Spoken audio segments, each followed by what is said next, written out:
بسم اللہ الرحمن الرحیم۔ دوستو اس چینل کو سبسکرائب کریں اور لائک کریں۔ حضرت ابو قلابہ رضی اللہ تعالیٰ عنہ کا بیان ہے کہ میں ملک شام کی سرزمین میں تھا تو میں نے ایک شخص کو بار بار یہ آواز لگاتے ہوئے سنا کہ ہائے افسوس، میرے لیے جہنم ہے۔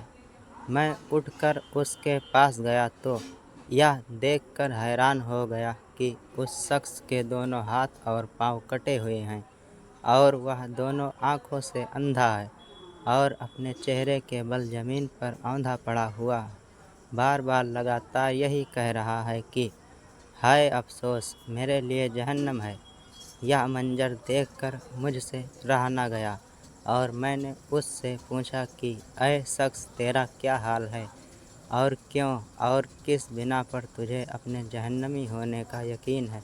یہ سن کر اس نے یہ کہا کہ اے شخص، میرا حال نہ پوچھ، میں ان بدنصیب لوگوں میں سے ہوں جو امیر المومنین حضرت عثمان غنی رضی اللہ تعالیٰ عنہ کو قتل کرنے کے لیے ان کے مقام میں گھس پڑے تھے۔ میں جب تلوار لے کر ان کے قریب پہنچا تو ان کی بیوی صاحبہ نے مجھے ڈانٹ کر شور مچانا شروع کر دیا تو میں نے ان کی بیوی صاحبہ کو ایک تھپڑ مار دیا۔ یہ دیکھ کر امیر المومنین حضرت عثمان غنی نے یہ دعا مانگی کہ اللہ تعالیٰ تیرے دونوں ہاتھوں اور دونوں پاؤں کو کاٹ ڈالے اور تیری دونوں آنکھوں کو اندھی کر دے اور تجھ کو جہنم میں جھونک دے۔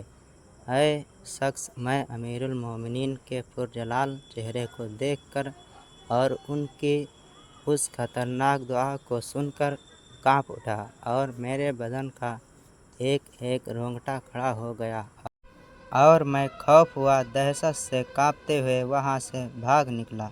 امیر المومنین کی 4 دعاؤں میں سے 3 دعاؤں کی پکڑ میں تو آ چکا ہوں۔ تم دیکھ رہے ہو کہ میرے دونوں ہاتھ اور پاؤں کٹ چکے ہیں اور دونوں آنکھیں اندھی ہو چکی۔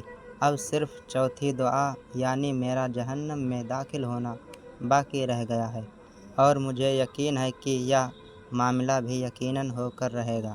چنانچہ اب میں اس کا انتظار کر رہا ہوں اور اپنے جرم کو بار بار یاد کر کے نادم و شرمسار ہو رہا ہوں اور اپنے جہنمی ہونے کا اقرار کرتا ہوں۔